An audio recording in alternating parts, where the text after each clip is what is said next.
All right. So, Matt, I don't know if you know this, but there's an area right inside the front door of most homes where friends and family can, take off their jackets and shoes and stuff like that. That's just That's just for your information.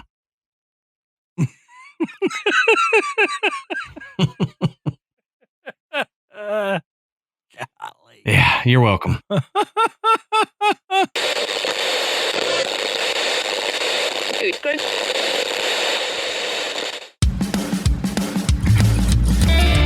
Good evening, everybody, and welcome to the Graveyard. Thank you for joining us tonight. My name is Adam. And my name's Matt. Now, pull up a tombstone or settle into your casket and get comfortable because this is Graveyard Tales.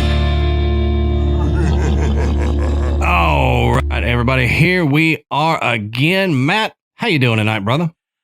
Man, I am awesome. Good deal. New year, and I love it. You know, I love it. Plus, January is my birthday month. Hey, there you go. Yeah, it's my grandmother's as well, so we're gonna have to be getting her something here soon. Yeah, but she was born I'm in good company. She was born in 1940, so that's just like a year or two before you. So. Yeah. So on that note, let Matt and I be the last to say Happy New Year to you guys. Yes, that's right. If anybody says it after this point, just tell them it's old hat now. It's not a new year anymore. Right. But we want to say go check out the Podbelly Network at podbelly.com. You can find a list of shows that we're proud to be associated with that you may not find anywhere else. And I guarantee you're going to find something there that you like. So go check it out at podbelly.com. We also want to thank tonight's sponsor, HelloFresh, and we'll talk more about them coming up in the episode. While you're on the internet and all that, go over to patreon.com/Graveyard Tales. You can sign up to become a patron and get bonus episodes. We try to do one a week. Plus, every week we put out the recording of the main episodes for our $10 a month patrons, so they get to see the video versions of these episodes and kind of see some of the outtakes and stuff like that I don't cut out of that video version. So go over there, patreon.com/Graveyard Tales, and get you some bonus stuff. Yeah, you get the video. You could actually see my black eye. Yeah. No, Amanda did not clock me this time. But let's just say that Boone, my 95-pound bulldog, doesn't like getting his nails clipped. And apparently he's gone to MMA classes. Yeah. He whooped up on Matt. Golly. All right, so let's take a second and talk about this week's sponsor, HelloFresh. And you've heard us talk about HelloFresh before, but if you haven't, HelloFresh is a meal kit delivery service that they deliver farm fresh ingredients right to your door. So you don't have to go to the store and deal with the hassle of what do I want to make for dinner this week? What all do I need to buy? They send you everything you need. And you've got New Year's goals? Well, HelloFresh is here to help you achieve them. Like I said, you can skip the grocery store and you can take control of your time and budget with delicious recipes delivered right to your door. HelloFresh's Festive Fare collection features limited time recipes made with seasonal produce and premium proteins. You can get out of the post-holiday slump with these elevated winter classics. And that's a good point because you get in this routine during the holidays of, I've got holiday leftovers, or we cooked all this food. I don't want to go back to the store and have to figure out what I'm cooking for dinner tonight. So you order out. Well, HelloFresh is a great way to keep from ordering out and to kind of spice up your post-holiday meals. And they say you can skip the snowy schlep to the grocery store and stock up on snacks, sides, desserts, and more at the HelloFresh market. Simply add these staples and sweets to your weekly order, and they'll arrive at your doorstep along with your meals. And we all want to save money this time of year, especially after you bought all the Christmas presents and all that kind of stuff. But did you know that HelloFresh helps you save money all year round? In fact, HelloFresh is cheaper than grocery store shopping and 25% cheaper than takeout. So you can't get any better than that. And I know my family loves HelloFresh. We get real excited when we see the box show up on our doorstep. And it's like opening a Christmas gift any time of the year, because you bring the box in, you open it up, and you got these fresh ingredients that just came from the farms to your doorstep, and you open it up and hey, cool, this is what we're eating for dinner. One of our favorites is the buffalo spiced crispy chicken cutlets with mashed potatoes and green beans, and it's got this honey drizzle that you put over the chicken, so it's amazing. You bread the chicken, it's juicy chicken with a crispy outside, and then you've got a sweet drizzle to kind of counteract some of the buffalo spices. But we also like the Southwest beef cavatappi. It's got green peppers and a smoky red pepper crema. So if you like the flavor of Southwest food, it's kind of a mixture of the Southwest food and Italian food. It's great. So check those out, or just check out any of the HelloFresh boxes and let them pick it for you. And all you've got to do is go to HelloFresh.com/graveyard21 and use our code Graveyard21, that's GRAVEYARD21, and you'll get 21 free meals plus free shipping. Remember, that's HelloFresh.com/Graveyard21 and use our code Graveyard21 for 21 free meals plus free shipping.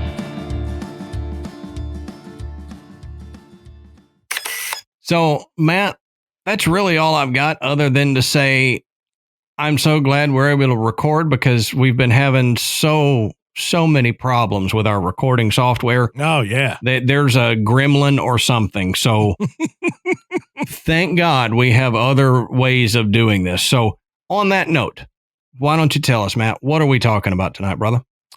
All right. So one of my favorite movies of all time is Tombstone. Oh, mine too.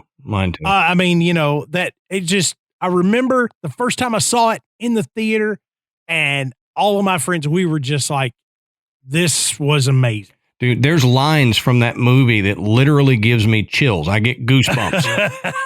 And I know I'm weird, but there's lines that he says that Wyatt will say that'll give me chills. And Ashley and I quote it back and forth to each other all the time. But, talking about Wyatt Earp and Doc Holliday, we're going to take a look at Tombstone, Arizona, and Big Nose Kate's Saloon. And That's a flattering name. I know. And if you're not familiar with who Big Nose Kate was, she was Doc Holliday's wife, lover, consort, however you want to put it. I think I've read that they may have actually been married. I don't remember her being in Tombstone. No, they didn't have her in there. She is in the Wyatt Earp movie with Kevin Costner. Yeah. And what Dennis Quaid plays Doc Holliday in that one, I think, if I remember right. But yeah, Big Nose Kate is in there. She introduces herself as Big Nose Kate. So now that you know who Big Nose Kate is, now we're going to talk about the saloon that carries her name and just how haunted this place really is. It's really cool. So as we always say, go check our sources down on the bottom of the show notes. You can find where we found this information. You can keep going, because there is some stuff that I'm going to leave out in here just due to the sake of time. If I were to go through every single bit of this, it would be a 14-hour episode, and Graveyard Tales does not do that. So go check. Not yet. Not yet. We might get there one day. But go down on the bottom of the show notes and follow the sources, and you can find everything that we are going to discuss. So Big Nose Kate's, like Matt said, it's located on 417 East Allen Street in Tombstone, Arizona. And Allen Street is the main street that runs through Tombstone. That's the street that had gunfights, and it's the street that has the OK Corral on it. Allen Street is the main street, and we'll get into all that. But first, we need to look at who Big Nose Kate was. And this comes from the Saloon's historical documents, because as we know, during that time, there was not a lot of information kept, and what was kept got lost a lot of times in fires or theft or something. So there's not a whole lot of information outside of a couple sources. But let's talk about it. She was born Mary Catherine Haroni in Hungary on November 7th of 1850. Now, Kate was the daughter of a physician who had been appointed as the personal surgeon of Mexico's Emperor Maximilian in 1862. With the appointment, the family left Hungary for Mexico. But in 1865, Maximilian's rule crumbled. So the Haroni family fled the country and settled in Davenport, Iowa. Yeah, you know what's crazy about this? If they went from Mexico to Iowa, why'd you go to Iowa? Well, that and the fact that how in the heck did Maximilian recruit a surgeon from Hungary? Yeah. In 1862. Yeah, that's a good point. I mean, it wasn't what he Googled up, best surgeons in Europe. Yep.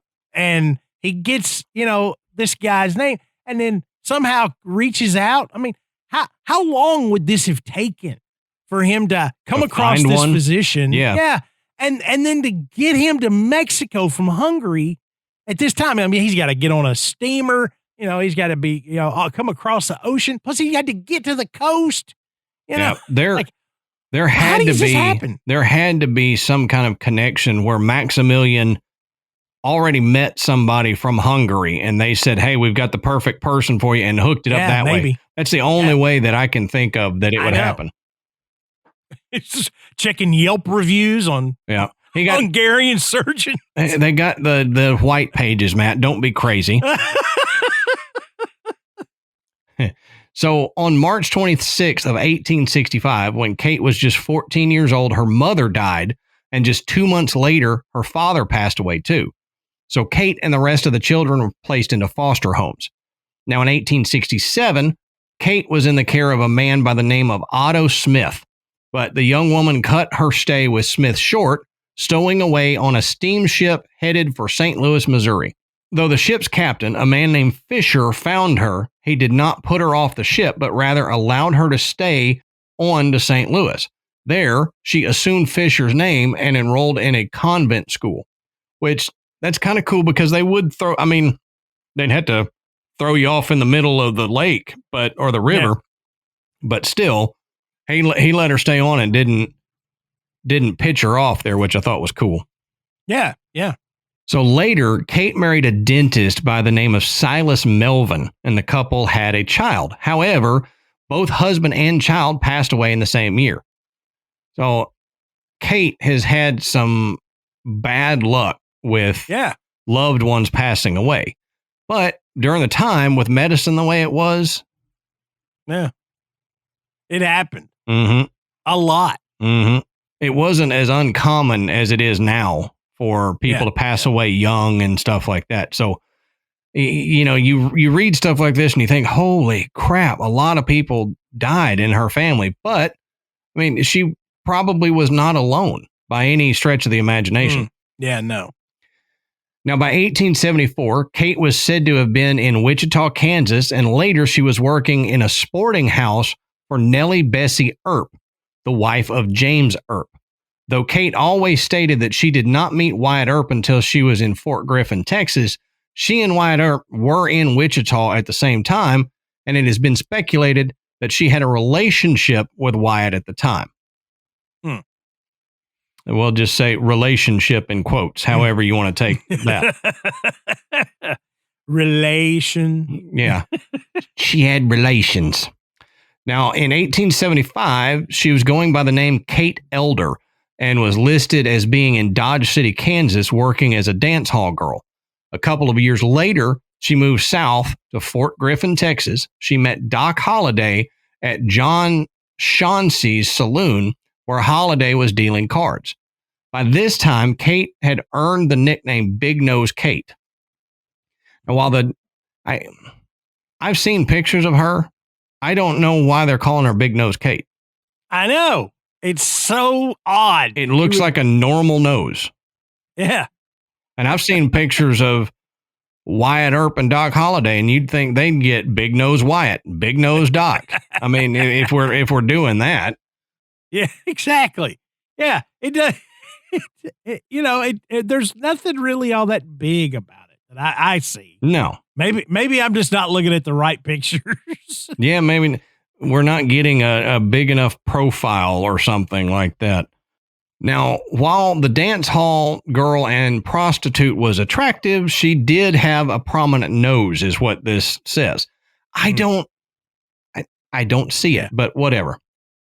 Now, Kate was tough, stubborn, and with a temper that matched Doc Holliday's. She said she worked the business because she liked it, belonging to no man nor to any house. So she was independent. She was tough. Yeah. And from everything I've read, Kate, she was tough. She was a tough She could lady. hold her own. Yep. I mean, you didn't mess with her. No. And to get a legend or however you want to say it back in those days, you had to be tough. I mean, everybody was generally tough to live during that time, but to have stories told about how tough you were a tough lady. Now, Kate would spend the next several years with Holliday, traveling to Kansas, Colorado, South Dakota, and New Mexico. Their relationship was often rocky, it said, with Kate still plying her trade as a prostitute from time to time. So let's skip ahead a little bit because we can get in the weeds here with what all she did with Doc Holliday and all that, but we need to skip ahead a little bit. So on March 15th, 1881, 4 masked men attempted a holdup on a stagecoach near Contention, and in the attempt, they killed the stage driver and a passenger. Now, the cowboy faction of Tombstone immediately seized upon the opportunity and accused Doc Holliday of being one of the holdup men. The sheriff, who was investigating the holdup, found Kate on one of her drunken binges, still berating Doc for throwing her out. So they had gotten into an argument. Doc threw her out. Well, she's now on a bender here, and the sheriff found her. So feeding her yet even more whiskey, the sheriff persuaded her to sign an affidavit that Doc had been one of the masked highwaymen and had killed the stage driver. While Kate was sobering up, the Earps were rounding up witnesses who could verify Doc's whereabouts on the night in question. When Kate realized what she had done, she repudiated her statement and the charges were thrown out. But for Doc, this was the, quote, last straw for Kate. And giving her some money, he put her on a stage out of town.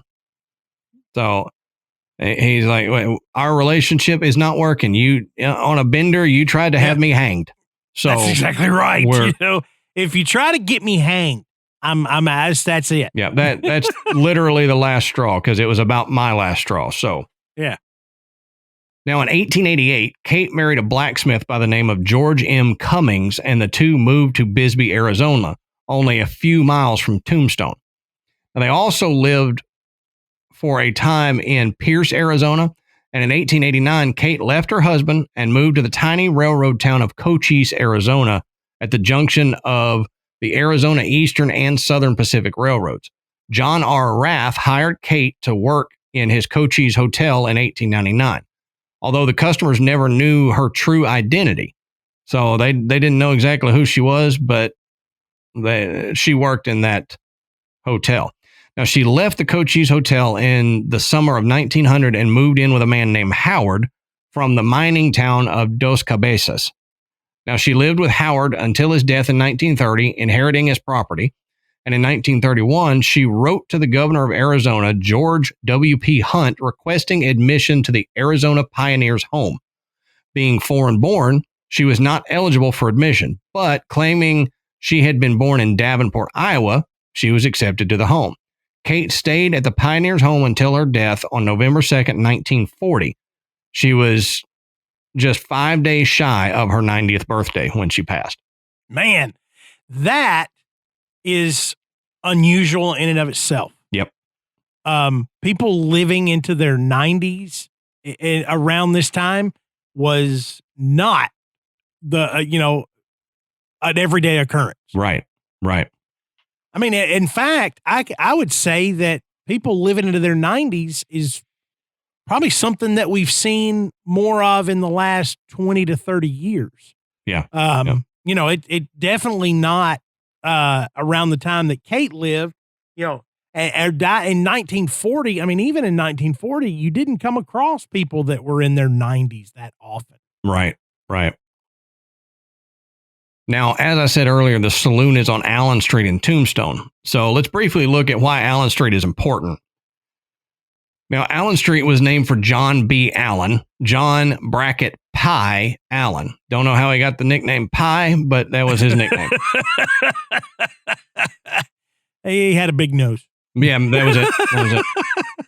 So, John Pie Allen, he lived from October 22nd, 1818 to June 13th, 1899.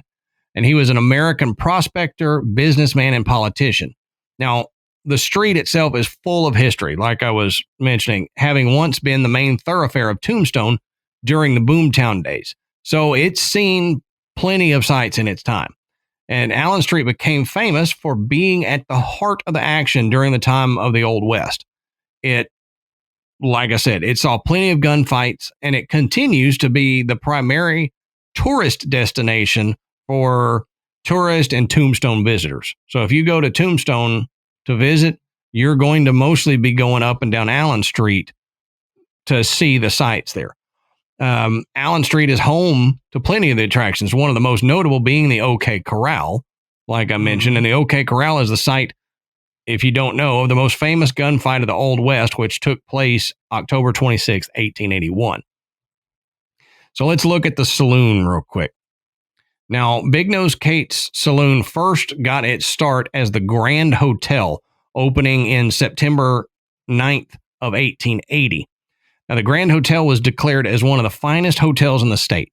The hotel was luxuriously furnished, provided thick carpeting, and its walls were adorned with costly oil paintings. Providing 16 bedrooms, each with a, quote, view, they were fitted with solid walnut furnishings, toilet stands, fine fixtures, and wallpaper.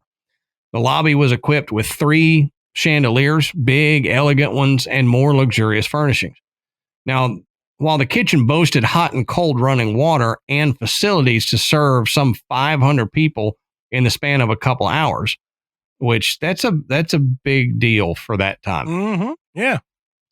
Now, the hotel opened with an invitation-only ball on September 9th, 1880. And during its first few years, the hotel often housed some of Tombstone's most famous residents, including Wyatt and Virgil Earp, Doc Holliday, and the Clanton gang when they came into town. In fact, Ike Clanton and the 2 McLowie brothers were registered guests the night before the famous OK Corral gunfight. Sadly, the Grand Hotel did not survive the devastating Tombstone, Arizona fire of May 25th, 1882. Above ground, the only things that remained standing were the 7 arches that they had and the floor joist on the main level.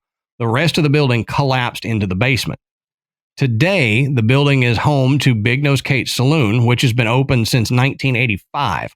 A number of changes have been made to the original structure since it burned down and has been rebuilt. The bar area that was originally housed in the basement of the old hotel is now located on the main level. In the basement, there's a gift shop, but the tunnel that leads to the mine shafts from this saloon, it's still there. It still exists. Mm-hmm. Yeah, we're going to talk about that more. Yeah, that's a cool thing, and I briefly saw some of the stuff that goes on there. So, but the saloon holds the Grand Hotel's original long bar, so the only one of which survived the fire of 1882, and it's still available, they say, for thirsty patrons. The only other long bar that survived the 2 infernos is in the Birdcage Theater, which is now a museum, which we've talked about before. Real quick, this comes from a Sierra Vista Herald article on December 16th, 2016. It says, stepping into Big Nose Kate's Saloon is truly to step back in time. From its authentic 1880s bar and wood floors to live entertainment and period-clad employees, Big Nose Kate's offers patrons an Old West experience every time they walk through the front door. So I really want to go to Big Nose Kate's Saloon. I've got to get to Tombstone, but when I go, I want to go here. Yeah, I mean, just Tombstone itself would be a cool place to visit. And yeah, while you're there, hit up Big Nose Kate. Sounds like a fun place. Yeah. When you look at the pictures on their website, yeah, it's really cool. They did a great job of recreating that Old West feel of what it could have looked like back before the fire. Yeah. Yep. But Big Nose Kate Saloon, because of the history in the Grand Hotel, and because we're talking about the Old West and stuff happened all the time. Mm-hmm. You think somebody disrespected you, somebody spit on your shoe, or somebody was hiding cards. It wasn't anything for guns and knives to be brandished and, people to be shot, even killed, over simple argument. So when you have all that, it's no surprise that Big Nose Kate's Saloon has more than its share of spirits and paranormal activity. Oh, yeah. Now, among the collection of random cowboy spirits and fancy ladies, the spirits of Wyatt and Virgil Earp, Doc Holliday, and Big Nose Kate herself have said to have made appearances. It's also suspected that some of the spirits are members of the Clantons and the McClarys, who were suddenly killed right there. Okay. I can see that. I can honestly say, yeah. I mean, I bet they would be hanging around. Oh, yeah. Yeah. Now, other appearances have been made by fleeting cowboy spirits, which have been seen at the bar, standing in doorways, and by one account, knocking over cases of beer in the basement. That's just rude. Yeah. Now one spirit is seen sitting at the bar in the basement wearing a long sleeve shirt. Maybe he was once a regular customer who loved to come here for his after work drink. But the cowboys are most well known for regularly pulling pranks, and female employees seem to be their most frequent target. So in this one story, an unseen male presence likes to pinch the waitresses. Or he'll pull on their bows and he hides their pins. He also likes to playfully push female employees on the lower part of the staircase. That's dangerous. leads to the basement, and he also likes to call their names. So this particular spirit or multiple male spirits love to kind of pick and poke at the female employees, and they have lots of stories about little things that happen to just the female staff. That's kind of neat. Not neat that it's happening just to the females, but neat that they have so many experiences. Right. Now, there is another male spirit that seems to be protective of the female employees, like he's been described as a spectral bouncer. Oh, that's cool. Yeah. So maybe he was once a lawman who now just hangs around and steps in when he's needed. It's even been suggested that this could be the spirit of Morgan or Doc Holliday or even Virgil Earp. Yeah. Now, it's interesting to point out that the spirit of Virgil Earp is actually often seen across the street at the Crystal Palace Saloon, and maybe to once again be a lawman after having quit being a sheriff while alive because of disability suffered from a street ambush, that he just might walk across the street to Big Nose Kate's Saloon and keep an eye on all the rowdy living and spirits that reside there. Now, one female employee noticed two men who had a little too much to drink and they were bothering some other customers. So she decided to go over and ask them to leave. Now, as she was standing in front of them, she felt the strong pressure of an unseen male's presence hand on her shoulder. The story says that the drunks looked at the spot above her shoulder, seeing someone who wasn't visible to the woman, and left quickly. Oh, wow. So this one apparently made himself visible to these drunk patrons, and they decided that it was time to vamonos. Yeah. Get out. Now, other witnesses have claimed to have heard phantom people singing and talking in deserted rooms.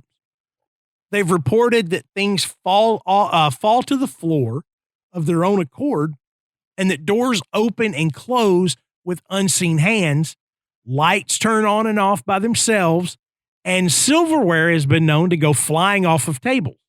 Oh, wow. Yeah. You'd hate to be sitting there having a beer and, get forked. Yeah, I was going to say, take a fork to the back of the head or something. Now, the mannequins on the false balcony have seemingly been moved and sometimes even thrown off the balcony. So in Big Nose Kate's, they've got some these mannequins dressed in period clothing. They're up away from everything. There's an artificial balcony that's just kind of part of the motif and the scene. And there's two mannequins up there. Okay, now they have been seen to move, or it looks like they're in a different position than they were previously. And maybe even it's something done that it's these cowboy spirits playing pranks and doing weird things. That's weird. So this story about these mannequins is pretty cool. So it was after hours, and the owner, his brother, and some friends were sitting around a table when the female mannequin just suddenly took a header off the balcony and landed on the floor below. Then that would freak me out. Okay. Yeah. And if that wasn't enough, they said the male mannequin turned its head. What? So you're sitting there with all your buddies and you're having a good time, and one of the mannequins comes flying off this balcony and lands on the floor. That startles you. You look up, like, did somebody throw it? And then the male mannequin turns its head. Yeah, looking toward the other mannequin, like, why did you do that? Yeah, what are you doing? Where'd you go? Yeah, they said they left pretty quickly. Sure, yeah. Yeah. I can understand that. Scared the bejesus out of them. Yeah. Now, I want to say I would stick around and try to figure out what was going on and see if I can get something else to happen, but I don't know. My cowardly lion may get the best of me, and I'd go right out the door. Seeing the mannequin head move, that would be enough. Yeah. The mannequin falling off would be enough to scare you and make you go, what in the world? What would have caused that? But then seeing that thing move, yeah, I would have been out. I'd have been it's like a big doll, and it's now come to life. Yeah, that's what Adam did. A big doll. Yeah. People have also reported the sound of footsteps, and muted voices are often heard coming from the basement when no one is down there. Now, areas in the saloon also experience extreme cold spots and gusts of cold air. Now, various items and objects have shown a tendency to move around the building by themselves. They show up in different places, or they're out of place. They're somewhere that they have it. There's no reason for it to be there. Nobody would have put it there. But glasses on the bar and tables have been known to move by themselves. Doors and cupboards open by themselves. Trash can lids lift themselves off the cans, drop to the floor, and roll around by themselves. Hmm. I mean, seriously though, these all sound kind of like a prankster spirit. Yeah, it does. Or spirits. You know, none of this really seems all that ominous. You know, it is kind of creepy that it happens, but it just seems like some spirits having fun with the living. Yeah. Yep. It is basically like you've got some drunk cowboy spirits and they're like, hey, watch me do this. I'm gonna freak this guy out. Wouldn't that be great? I mean, would that just not be great to think there's spirits that are sitting around watching the living going, yeah, we're going to mess with them. Mm-hmm. Let's wait till he gets a few shots in him. Then I'm going to go over there and like tickle his bum or something. And let's move this mannequin head and they'll watch him scream. This will freak him out. So photographers have also made numerous reports of strange, hazy forms that appear in their images, as well as having numerous camera malfunctions. Now, one not so nice spirit puts its, quote, clammy hands around a female employee's neck for a moment. That has only been reported once. Oh, so good. Yeah, I mean, you know, we talked about how they don't seem like they're all that malicious, but this would have been really, really terrifying. That could have been like a transient spirit or something. Yeah. Not one that stays at Big Nose Kate's.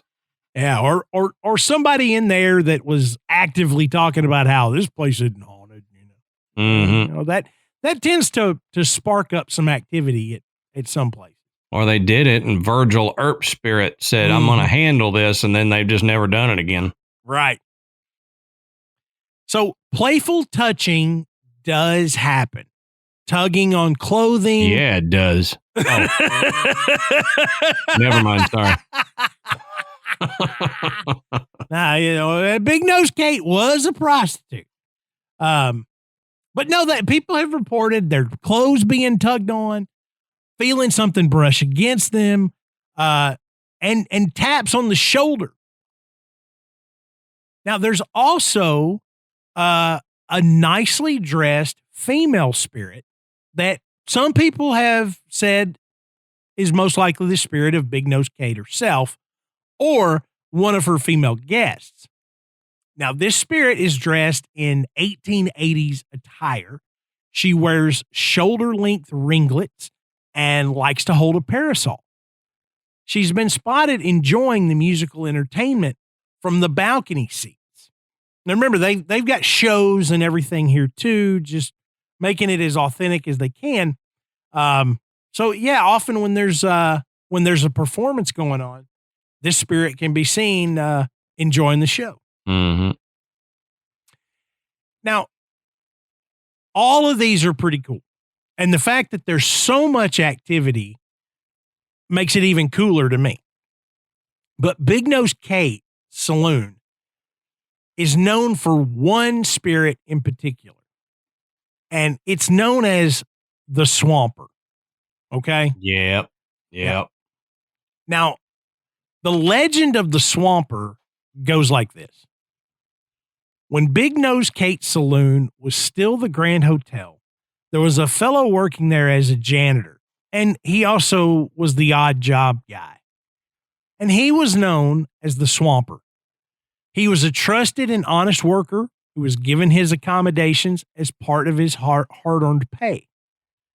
The Swamper had his own special bedroom located in the dark basement of the hotel.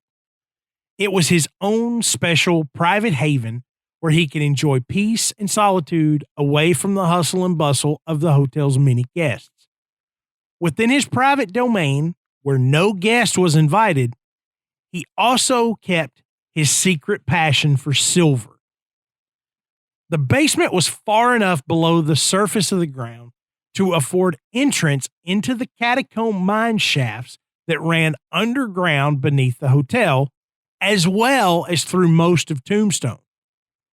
The Swamper spent many painstaking hours over a period of years tunneling an entrance into the mine shaft. When the digging was completed, he could gain access to a thick vein of silver where he mined ounce by ounce the glorious silver nuggets. This mine entrance is still a prominent feature of Big Nose Kate's Saloon's basement, as Adam mentioned earlier. Now, it is still unknown if the swamper spent his silver or if he hoarded it in an unknown hidey hole on the premises of the Grand Hotel. However, several workers of the now Big Nose Kate Saloon will swear that they have seen a ghost wandering the halls and the stairs. Photographers have caught the ghostly image of an unknown being in a photo as well as on the postcard of the saloon's interior. Now, it has been reasoned that this ghost is indeed the swamper and that his afterlife is being spent protecting the silver that may perhaps still be buried somewhere in the legendary building. That makes sense. Yeah. Some testify that the swamper found his treasure but didn't know how to sneak it out of his hidey hole. Relocating the cache would have involved walking past the downstairs bar and the upstairs hotel. His secrecy would be jeopardized. He'd have to keep his treasures in his tunnels, where locals say they remain today. Now, this spirit, called Felix by the staff, is dressed in 1880s attire and is seen wandering around the halls and rooms of the building while keeping an eye on his silver. He pokes or tugs at young men who come into his areas in the basement because he feels threatened by them. Swamper also seems to take pleasure in making messes for the establishment. He's the first suspect whenever objects are misplaced or spontaneously combust. He's sometimes spotted in the staircase, but more frequently in the basement. Now, one story tells of the building's owner and several employees exploring the old Swamper's tunnel. They soon discovered that it still led all the way to the old mine shafts of the Tough Nut Mine. That's just cool. Now, safely, they made their way back to the basement, but as they approached Swamper's tunnel, they heard a loud moaning sound and heavy footsteps coming down the stairs leading to the tunnel. Now, they were sure that someone had come into the building. They came out of the tunnel and immediately searched the premises, only to find the building empty and the doors still locked. So maybe, just maybe, the swamper was afraid that they were actually going to find his silver. Now, we see a lot of legends and we hear a lot of haunted stories, but rarely do you get such a fantastic legend and the hauntings that support it so well. I mean, the fact that, you know, this guy existed. He was real. There's really a tunnel that was dug from the basement of the Big Nose Kate Saloon, or the Grand Hotel at the time, into the Tough Nut Mine, into an actual silver mine. Right. Okay. So there's evidence that all of that happened and that this guy, this is where he lived. But to have this spirit that routinely does these things when people are around the entrance of the tunnel, when people are, you know, in the basement, you know, you get over there and all of a sudden this activity starts up. That is really cool. I mean, because it really does sound like there's a spirit down there protecting that silver. Right. Right. And wouldn't it be just incredible if at some point in time they found all that silver and it was, you know, where he had hidden it away? I think though, if they did that, you would probably get a big uptick in activity after that, and it may become malevolent activity because you stole his silver. Good. If it is still him, still there protecting his silver. Yeah. And, you know, I kind of thought maybe the spirit is attached to the silver.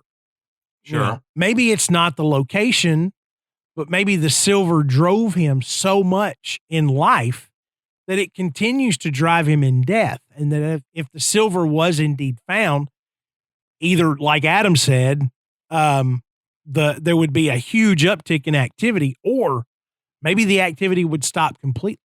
That's true. And it could.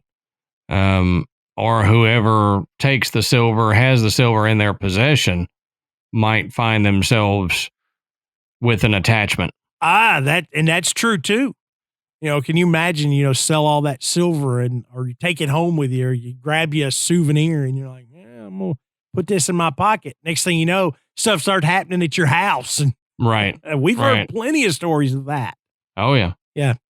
So, buy your souvenirs when you visit this place. Don't snag anything. That's never a good idea, to take home something from a reportedly haunted location. Yeah, no kidding. You might as well just invite them, go get you a Ouija board and sit down and have a party, because you're fixing to unleash some crap in your own house. Yeah. But, because I enjoy the stories of Wyatt and Virgil Earp, because, Doc Holliday, it was such a polarizing figure, and because he was played so beautifully by Val Kilmer, and Dennis Quaid, there's just some romance, about him, and so it's always attracted me to, the Old West and especially Tombstone. So researching this was a lot of fun, but as much activity is reported, especially by the staff, you got to think there's some stuff going on there. Yeah. And it would be an interesting place to do like a paranormal investigation, which I would imagine I didn't find a lot of investigation material there because it's an active business. Right. And now it's a big tourist place. So they're probably not going to be too keen on just shutting things down for a week to let an investigative team come in and try to show some evidence. I think they probably feel like we've got all the evidence we need, with the stuff that happens here so often. And I can really see that area being very active just because of its history. The Allen Street, there was a lot of bloodshed on Allen Street. Even if you don't count the OK Corral, I'm sure there were gunfights daily or at the least weekly. Yeah. And, in all of these saloons, hotels, there were gunfights that started in them.